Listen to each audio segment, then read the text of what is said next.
नमस्कार दोस्तों, जय श्री श्याम। टीम इंडिया की परफॉर्मेंस कितनी भी अच्छी हो, लेकिन अगर वर्ल्ड कप मैच वो हार गए तो उन्हें वर्ल्ड चैंपियन नहीं बोला जाएगा। सेम वे आपकी तैयारी कितनी भी अच्छी हो, अगर वो 3 घंटे जो आपको मिलेंगे आप उसमें परफॉर्म नहीं कर पाए तो you will not be allowed to enter into CA inter exams. ये 3 घंटे में आपको क्या करना है आज इस वीडियो में कवर अप करूंगा। पेपर पेन लेके बैठना और जो बातें बताऊंगा उसको नोट डाउन कर लेना। जहां पढ़ाई कर रहे हो वहां उसे पेस्ट कर देना ताकि इसमें से कोई भी बात स्किप ना हो जाए। ये वीडियो आपकी हेल्प करेगी अकाउंट्स के पेपर में एंड लॉ के पेपर में, 2 पेपर्स में आपके जो कि डिस्क्रिप्टिव है, सब्जेक्टिव है, वहां पर आपकी हेल्प करेगी। चलिए स्टार्ट करते बिना टाइम वेस्ट किए। चलिए 2 मुद्दे यहां पर हमें डिस्कस करने हैं। सबसे पहले जो हमको 15 मिनट मिलने वाले हैं उसके अंदर हमें क्या करना है, देखिए समझिए। आप जब पेपर खोलेंगे ना तो आपको 3 तरह के क्वेश्चन वहां देखने को मिलेंगे। सबसे पहला क्वेश्चन जिसको मैं रखता हूं कैटेगरी ए के अंदर, ये कैटेगरी ए क्या है साहब? कैटेगरी ए ये है कि ऐसे क्वेश्चन जो मैंने किए थे और सेम टू सेम वहां पर आ गए। मतलब अरे यार ये तो मेरी बुक में था, अरे ये तो मैंने किया था आईसीआई में था। वो जो सेम टू सेम वाले क्वेश्चंस होते हैं ना, that we called as category A questions, ठीक है ना। तो 15 मिनट जो रीडिंग टाइम आपको मिलने वाला है उसमें आपको सारे क्वेश्चंस को पढ़ना है और क्वेश्चंस की कैटेगरी डिवाइड कर देनी है। सबसे पहले कैटेगरी ए लिख देना, उसके ऊपर ए का मतलब है कि सेम टू सेम है, मुझे आता है, इसके अंदर कुछ भी गड़बड़ वाली बात नहीं है। इसके बाद आपको मिलेंगे कैटेगरी बी के क्वेश्चन। कैटेगरी बी के क्वेश्चंस क्या है? जिसमें आपको कॉन्सेप्ट्स आते हैं बट आपने, हाँ ठीक है, उस तरह का क्वेश्चन शायद ना किया हो, ठीक है ना, लेकिन हाँ आप देखेंगे तो आप कहेंगे हाँ सिंपल क्वेश्चन है, मुझे आता है। शायद आपने वैसा क्वेश्चन ना किया हो लेकिन हाँ आपको वो आता है, या उस तरह का क्वेश्चन किया भी हुआ है तो आपको हो सकता है एक्स्ट्रा 1-2 एडजस्टमेंट्स देखने को मिल जाए उसके अंदर। मतलब आप इसमें जो कैटेगरी बी है ना, आप ये मान के चलो कि ये वो कैटेगरी है जिसके अंदर आप 80 to 90% श्योर हो कि ये वाला क्वेश्चन मुझे आता है, but not the 100%, not the 100%। 100% बंदा तभी श्योर होता है जब वो कैटेगरी ए में सेम टू सेम क्वेश्चन देख चुका होता है। तो बाकी क्वेश्चन जो है आप उसे कैटेगरी बी के अंदर आइडेंटिफाई कर दो जो इस तरह के आपको देखने को मिलते हैं। और कैटेगरी सी जो वहाँ पे आपका सी बना रहे हैं, मतलब आपको बिल्कुल भी नहीं आते, ऐसे भी क्वेश्चन जो होंगे बिल्कुल नहीं आते, आपको लग रहा है यार ये तो बेड़ा गर्क कर रहे हैं, वो जो है आपका हो गया कौन सा? Category C. अब आपने जब ये बाइफर्केशन कर लिया ना 15 मिनट के अंदर कैटेगरी ए, बी और सी में। अच्छा इसमें एक छोटी सी चीज़ और बताऊंगा, जब पेपर पढ़ो ना, देखो FRT टेक्निक जरूर यूज़ करना। FRT क्या है साहब? Finger reading technique. Finger reading क्या है? जब आप पेपर पढ़ो ना ऐसे आराम आराम से पढ़ना है आपको। जैसे क्वेश्चन आया हुआ है कि ABC limited issued 1 lakh shares of rupees इतना ईच, मतलब उंगली लगा के एक एक लाइन आराम से पढ़नी है और हल्का हल्का ना बोलते हुए पढ़नी है। इतना तेज मत चिल्लाना कि आगे वाला जो पागल हो जाए। ऐसे ABC लिमिटेड इशूड 1000 अपने तक रखनी है, बड़बड़ाते हुए रहना है और उंगली लगा के पढ़ना है। इससे क्या होगा, एक भी अक्षर जो है ना आपका छूटेगा नहीं। समझ के क्वेश्चन की रिक्वायरमेंट को बहुत ध्यान से पढ़ना। हो सकता है उसने लेजर्स मांगे हो, आप जर्नल करके आ जाओ, उसने जर्नल मांगी हो, आप लेजर्स बना के आ जाओ। तो क्वेश्चन की रिक्वायरमेंट्स बहुत ध्यान में रखनी है और सारा पेपर आपको पढ़ के जो है ना कैटेगरी ए, बी और सी में जो है डिवाइड कर देना है। Got it? अब ये 15 मिनट जिसने इस एक्सरसाइज को कर लिया, बस उसके वारे न्यारे कटने शुरू। अब आपको क्या करना है, सबसे पहले कैटेगरी ए करनी शुरू होनी और आपका टारगेट होना चाहिए कि कैटेगरी ए में जितना भी पेपर है, ज़्यादा पेपर नहीं होता है ऐसा, ठीक है ना, वहाँ पर जाके सब कुछ आपको बी और सी में ही नज़र आता है, बट कैटेगरी बी में सपोज 25 से 50 नंबर का पेपर आपको मिल जाता है तो बहुत अच्छी बात है।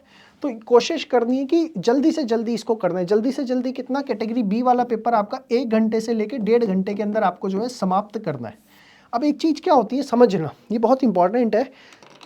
कैटेगरी ए के जो क्वेश्चंस होते हैं ना उनसे बड़ा एक इमोशनल अटैचमेंट हो जाता है, भावनात्मक तरीके से बच्चा जो है उनसे जुड़ जाता है। किस तरीके से? उन्हें लगता है कि यार ये क्वेश्चन मैंने किया हुआ है तो ये एज इट इज मेरे से एग्जाम में हो जाना चाहिए।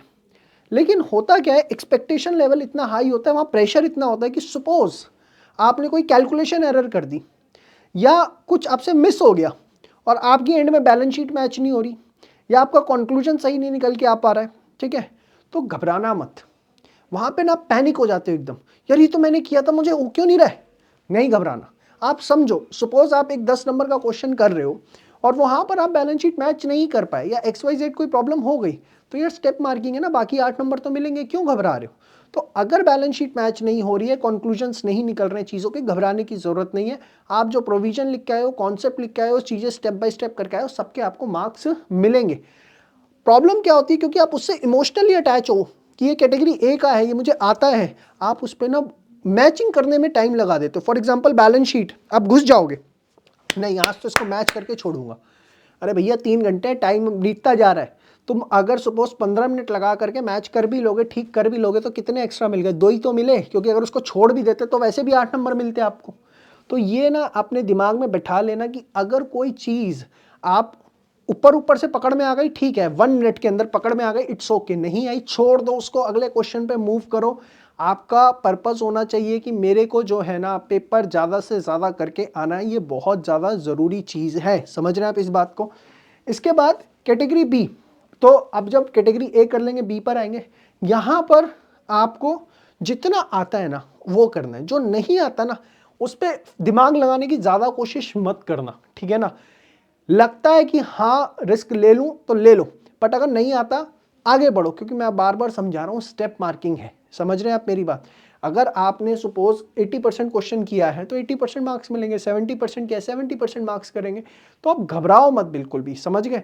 होता क्या, देखो एक चीज़ समझो, ऐसा बच्चा जो वहाँ पर 60 नंबर का पेपर करके आया, 60 नंबर का पेपर करके आया, और सपोज उसमें से उसके 10-15 नंबर की गड़बड़ हो गई, तो 45 मार्क्स हुआ। बट एक ऐसा बच्चा जो 90-95 नंबर का पेपर करके आया, लेकिन उसका on an average her question 80% ठीक है, कोई 100% ठीक है, तो वो जो है बच्चा ज़्यादा सेफ जोन में खरीदा है, जो 60 नंबर का पेपर जो है एकदम सोच रहा है कि मैं ठीक करके आ जाऊँ। तो आप मेरी बात को समझिए जो मैं समझा रहा हूँ, कि आपको जो है ना कोशिश करनी है कि कहीं पर भी आप अटक गए, 1 मिनट में सॉल्व हो रहा है तो ठीक है, नहीं तो अपना टाइम वेस्ट नहीं करना है और नेक्स्ट क्वेश्चन की तरफ जो है स्विच ओवर कर जाना है। देखो एंड में टाइम मिल गया, सपोज आपका पेपर 2.5 घंटे में खत्म हो गया, तो आप करना ना बाकी चीज़ें यार। लेकिन अगर एंड में टाइम ही नहीं मिला तो आपको ना बड़ा पछतावा होगा उस पेपर को लेके जो आप छोड़ के आ गए। और अकाउंट्स और लॉ के पेपर में जनरली ये बात देखी जाती है, मैं आपको बता रहा हूँ अपने एक्सपीरियंस से, कि वहाँ पर बच्चों को पेपर लेंदी लगता है। लेंदी क्यों लगता है, वो कैटेगरी ए के क्वेश्चन से जो भावनात्मक तरीके से, इमोशनल तरीके से अटैच हो जाते हैं और उसको सोचते हैं कि एकदम ताजमहल की तरह प्रेजेंट करके आए, ताजमहल की तरह एकदम सुंदर बना के आए, वो उसके लिए सबसे ज़्यादा दुखदाई हो जाता है। तो आपको ये काम बिल्कुल भी नहीं करना है। मेरी इन बातों को नोट डाउन कर लो, लिख लो एक जगह और चिपका लो जहां पढ़ाई करते हो, क्योंकि एग्जाम से पहले ये बात आपको सुन के जानी है, समझ के जानी है, पढ़ के जानी है। इस वीडियो को दोबारा देख लेना, ये बहुत ज़रूरी चीज़ है। फिर कैटेगरी बी और भैया सी, देखो एंड में टाइम मिल गया, पहले एक काम करना, ए और बी कर लेना, भगवान करे 80 नंबर का पेपर आपका इसी में हो जाए। इसके बाद जो है या 100 का भी हो सकता है, तो ए और बी हो गया तो इसको रिवाइज कर लेना। फिर एंड में लगता है टाइम बचा हुआ है तो सी पे अपना हाथ पाँव मार लिया। तो ये हमारी जो है स्ट्रैटेजी होनी चाहिए, ये हमारा तरीका होना चाहिए for accounts paper and law paper, कि किस तरीके से हमें अटेम्प्ट करना है। 15 मिनट, उसके बाद ए बी सी, पहले हम ए करेंगे, फिर बी करेंगे, फिर सी करेंगे। इमोशनली अटैच बिल्कुल भी नहीं होंगे, नहीं आता है 1 मिनट लगाएंगे, उसको आ गया तो ठीक है, नहीं तो आगे बढ़ेंगे। कोशिश करनी चाहिए ज़्यादा से ज़्यादा पेपर जो है अपना पूरा करके आए। कैसा लगा ज़रूर बताना, प्लीज़ प्लीज़ प्लीज़ कमेंट के अंदर। और नेक्स्ट वीडियो किसके ऊपर चाहिए ये भी जो है आप मेंशन करिए, ताकि हम आपकी जितनी हो सके मैक्सिमम हेल्प कर सके। Do share this video with your maximum friends. Thank you so much. आज के लिए इतने, मिलते हैं नेक्स्ट वीडियो में, तब तक के लिए बाय बाय, टेक केयर, जय श्री श्याम।